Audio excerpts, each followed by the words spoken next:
Hello my lovelies, welcome back to my channel. I'm the City Witch. So I have a brand new deck to review for you guys today. So this is the Tarot of Dragons by Shawn MacKenzie. If you want to know who the illustrator is, it's just down there. I'm not going to try and pronounce that name because I'll probably butcher it. So that is the artist. I've not heard of them before or seen any of their work before, but I have heard of Shawn MacKenzie and know that he is a leading expert in the field of dragons. And this deck has been much anticipated for a long time now. It's been spoken about for the last year or so. So I'm really pleased that it's finally come out and I was able to get myself a copy. So I bought my copy from Book Depository because naturally Amazon over here in the UK did not receive enough in stock. And immediately as it came out to buy, it went out of stock. So I ended up getting mine from Book Depository and it took just over a week to arrive, and it arrived this morning. I think I paid roughly about 27 quid for my copy. So that's pretty expensive as far as tarots go, guys. Not my most expensive deck by miles, but still pretty pricey. But I don't mind because looking at the box just looks absolutely stunning. Just look at that artwork, guys. So beautiful, so detailed. So this is the side of the box, and then we have the back. The back is just as stunning and beautiful as the front. It says, take a divine flight through tarot with dragons at your side. Beautiful. So the box is really sturdy and well done, and then it does have a magnetic clasp to open it up. And then look at the detail, guys. Isn't that beautiful? Wow, that is absolutely amazing. I am really quite impressed with that. That's so beautiful. Let's take the book out and have a quick peek, shall we? So I'm just going to pop that up there 1 second just so we can have a look at the book. So the book, I believe, is fully illustrated. Wow. Look at that. Look at that. Isn't that beautiful, guys? So it looks like in here we have some acknowledgements, an introduction, a brief history of tarot, the journey begins, the major arcana and then the minor arcana, and then working with dragons and journey without an end. So you do have some information on working with dragons in here, so that's really cool. So where did that begin? So working with dragons, page 189. Because I don't want to show too much of the book in case we see too much of the cards. But let's have a quick sneak peek at what it says about working with dragons. So doing a tarot shuffle. So this is probably about how to connect through the dragons through the deck. Tarot spreads. Okay. So it looks like we have some basic spreads. We've got the Celtic cross here, the typical 3-card pull. We have 5 dragons: earthly dragon, coiled dragon, hidden dragon, heavenly dragon, and spirit dragon. Ooh, isn't that pretty? Looking forward to trying that. And then we have the dragon's tail, which looks like that. Oops. And then we have another one.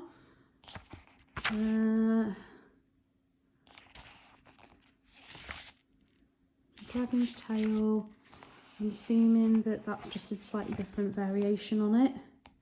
And then journey without an end, which is obviously just some final words. And then we have some notes pages. I've got to say, the book is like really pretty, guys. I am really chuffed that it is a full colour book. That is the back of it. This is a Llewellyn tarot deck, by the way. Absolutely beautiful.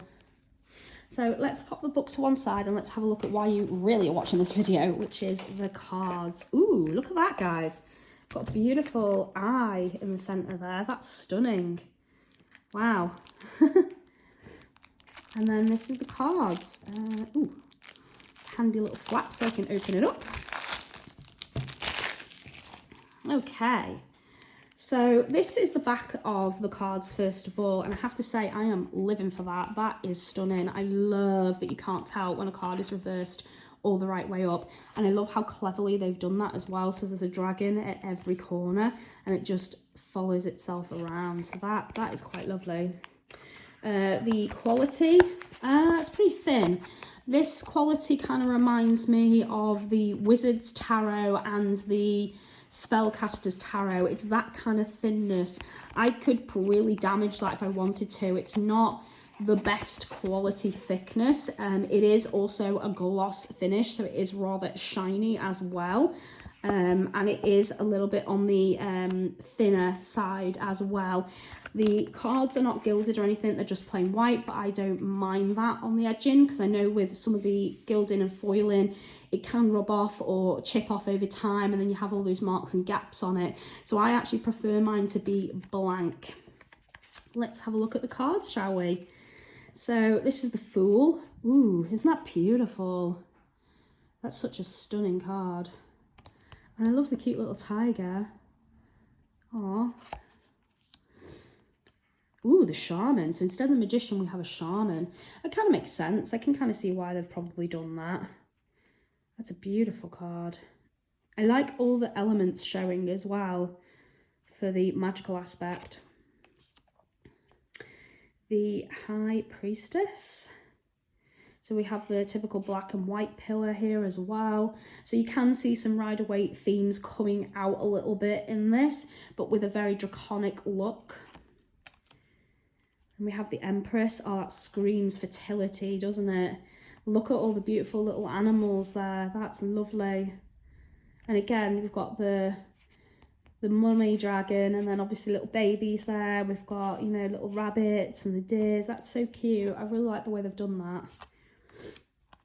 Then we have the Emperor. Wow, he definitely exudes power, doesn't he? Look at him. He's like completely dominating that space. That's definitely an image that I associate with the Emperor. Then we've got the Hierophant. That's interesting, isn't it? Because usually you're climbing steps or something in an image to the Hierophant. And here we've got this beautiful kind of Mayan or Aztec temple, and then we've got this very Aztec looking dragon at the top, so you kind of have to climb up to reach the top there. And I like that they've matched all the animals to go with that jungle theme as well. That's very, very clever. Then we have the Lovers. Oh, isn't that beautiful? Yeah, and we can see the fish and then the cranes there. They're all loved up, and the two dragons are coming from two different worlds, but they're connecting and joining forces. That's really quite sweet. I love that. So beautiful. Then we have the Chariot, and you know, like I've always said, you usually get the black and the white creatures pulling it, and it varies from tarot to tarot. Traditionally it used to be horses, but we've seen it being all sorts of different things over the years now, and obviously this is a dragon deck, so we've gone with the dragons. But definitely I can see the journey, the travel aspect here, making a decision. That's a beautiful card. Ooh, Strength. I'm getting a very Game of Thrones vibe from that card with the warrior. I like the way the strength isn't about her being in her armour with the sword as well. It's kind of more about the dragon and bravery, and that her strength is within, not without. So it's not external, it's internal, which is always how I perceive the strength card anyway. Then we've got the Hermit. Oh, that's beautiful. That's got to be one of my favourite interpretations of the Hermit. I don't think I've seen such a beautiful Hermit card. That is really, really pretty. And definitely you can get that Hermit energy because he's up on a cliff top. He's completely away from civilization. He's completely split himself off, cut himself off from everyday life. That is lovely. Wheel of Fortune. And we've got the typical animals around here, and then the dragons wrap themselves around the wheel. That's quite beautiful. Justice. I love that. Look at the balance there. And also we've got predator and prey, so there's a lot of different elements going on here. And I like the way he's standing on the sword as well, as if to stop battle or conflict in some way. So law and order is definitely sort of coming into play there a little bit. And then we've got the Hanged Dragon. I love that. I love that they've changed it to dragon, not man. I like the way as well that he has the ability to free himself because of the wings. It's not just simply that he's bound. If he really wanted to, he could escape this situation. He could leave that type of bondage, break away, because those bonds are not like chains or anything. They're just vines or rope. So there's a very new kind of energy coming in there for me for the kind of hanged man energy, or hanged dragon as it says on this. Ooh, that is beautiful. The Death card, that is definitely one of my favourites. I love the Death card. It's my favourite card in a tarot deck, and nearly every tarot I have, I adore the death card, and this definitely is way up there for me. I also like how all the skeletons are not necessarily human. We've got 2 humans, but then we've got a dog-like one there and a horse of some kind. There is different kind of deaths there, different animals, different interpretations, and I love this kind of deathly, ghostly dragon. That is beautiful.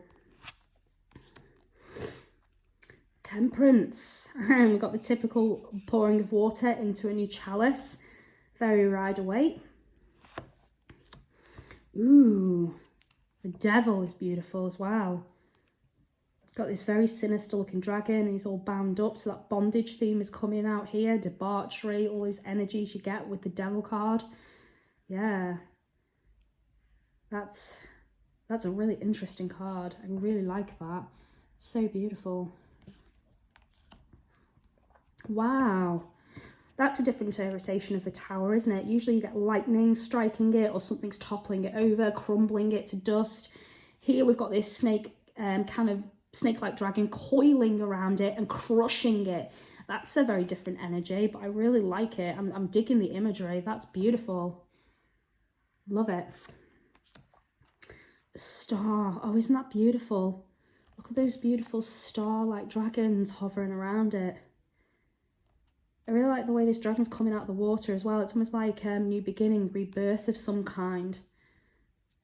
Or a cleansing maybe, a release of the negative. Lovely.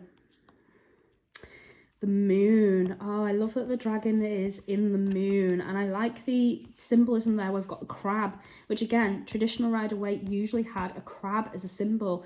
Usually there was a dog as well, but they seem to be going with this cat theme in this deck, which I don't mind. So we've got a tiger, and then we've got a regular cat there. So kind of domestic and wild. Interesting. The sun, that's beautiful as well. And it mimics the moon. Look at that, because they're both within the moon and the sun.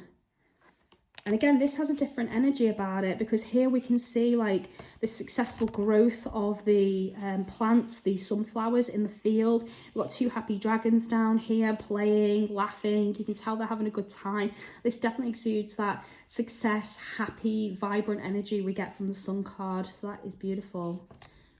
Really lovely.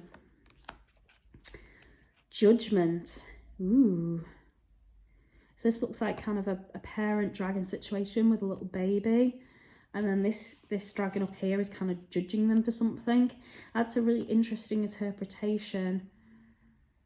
I would probably go with the traditional Rider-Waite on that and just kind of draw on my knowledge of the tarot to explain that one, rather than be more going with the flow with it. This is probably the first card I've come across that's a little bit difficult to read based on the imagery, but I would just go with the traditional Rider-Waite with the Judgment card. Universe. So instead of the world, we've got the universe, and that is the eye theme from inside the box as well. That's beautiful. And also a very different interpretation to the world as well, because it expands your horizons a lot with this card. I wonder if the interpretation is slightly different with it being the universe and not simply a world card, or if they've just gone with the Rider-Waite. I'd have to check in the book for that. Here we're going into the suits. So we've got the Ace of Wands. So a wand coming out of a dragon's egg. The Two of Wands. So decisions to be made there, I think. To travel, see the world maybe, go on an adventure, or to stay where you are. Three of Wands. Ooh, Four of Wands is pretty. It's definitely a celebration going on there a little bit, I think. It's a lovely card. Five of Wands, here we go, conflict. That definitely screams battle, conflict, chaos, arguments, doesn't it? You can just see it with all the dragons fighting. The Six of Wands. That's quite interesting, because it's like the dragons have captured a human there, and they're kind of proud of it as well. There's kind of that accomplishment of overcoming an obstacle in some way. That's very interesting. Seven of Wands, backed into a corner, having to defend yourself. Eight of Wands. That's cool, isn't it? Look at that.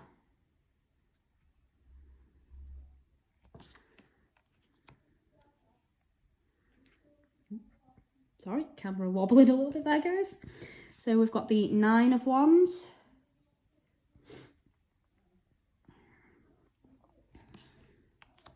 Let me just move the light a little bit there, guys, because it sort of looks a little bit dark all of a sudden. There we go. Hopefully that's a little bit brighter for you guys. So we've got the 10 of Wands there. Wow, heavy burden, a lot to carry. You can easily read these cards, to be honest, guys. Like, the imagery makes it very easy. Page of Wands. The Knight of Wands. Ooh, look at the Queen. Queen of Wands. I love that panther sat there. Very regal. Definitely get that royal energy. And then we have the, ooh, Sire of Wands. That's interesting. That definitely sort of has a kingly vibe to it, but more than that, like the sire of his entire lineage. You know, the creator of that dragon line. It's beautiful. Ace of Cups. So that matches what they did with the wands, where the one was coming out of the egg. This time we have the chalice. 2 of Cups. Unity, love, partnership. 3 of Cups.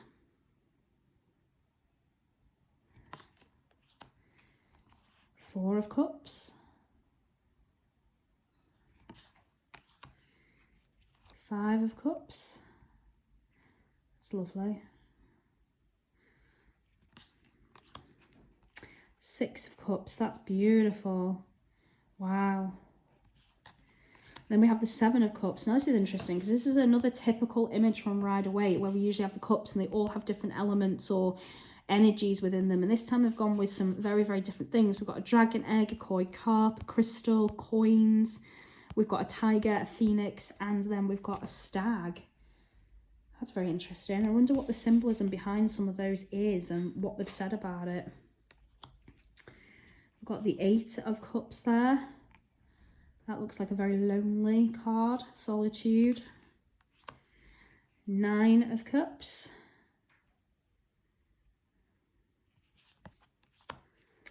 And then the 10 of Cups. That's beautiful. Look at that. That's stunning. Page of Cups. The Knight of Cups.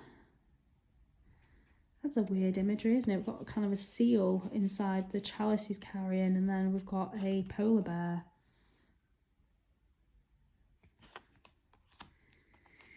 Queen of Cups.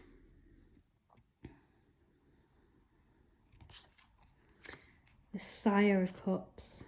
Again, another stunning king there. I don't want to mess with these dragon kings. They look ferocious. Then we've got the Ace of Pentacles. Again, we've got the coin coming out of the egg here. Very similar imagery. So they've sort of carried that on. The 2 of Coins. Balance, harmony, tranquility. Good decisions. 3 of Pentacles.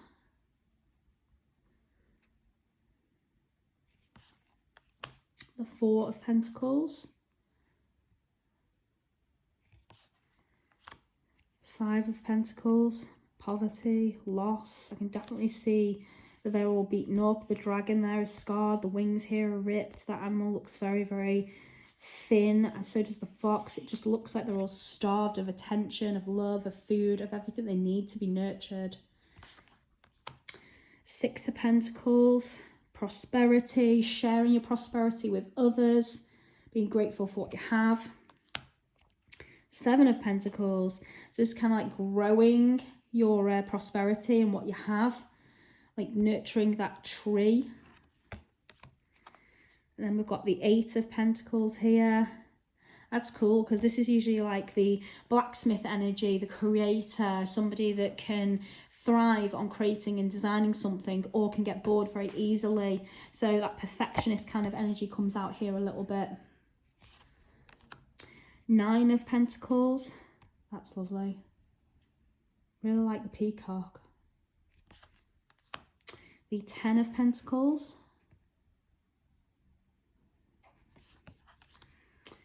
Page of Pentacles. Oh, look at the cute little bat up there. Huh. And then we've got the Knight of Pentacles. That definitely looks like a knight because it looks like he's using the coin almost like a shield there. Queen of Pentacles. That's beautiful as well. I get a lovely nurturing energy from that card. And then the Sire of Pentacles. So this is the first king that hasn't kind of frightened me or made me think, oh my God, you're ferocious or dangerous. This has a different vibe about it. I actually feel very calm and well protected and taken care of when I look at that card. Then we've got the Ace of Swords. The Two of Swords. So blinded by something. That's very common, isn't it? Usually your eyes are shrouded, but in this they've used the wings to cover up the eyes. Wow, look at that Three of Swords. Now usually the swords are stabbing the heart, and this is obviously heartache. It's separation, a breakup, you know, needing to heal from something very traumatic. That definitely exudes that. But this also exudes aggression for me as well, like lashing out at people completely and utterly at your wit's end. And with that sometimes comes anger and aggression. That's a stunning card. Four of Swords, recovery, time to heal. Five of Swords, wow. Six of Swords, protection. Seven of Swords. There's a little thievery going on here. That's cute. Not sure he's going to get away with it though.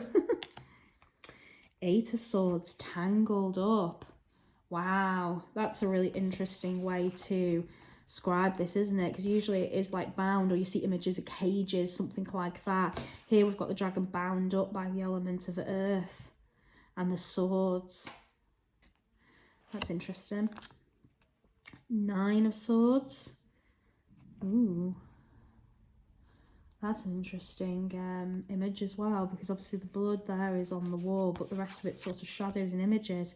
So it's like memory, thinking back upon something negative or only being able to see or reflect upon the negative. There's great sadness in that card for me. The Ten of Swords.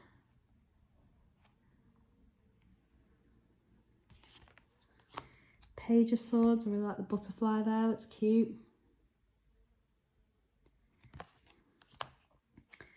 The Knight of Swords.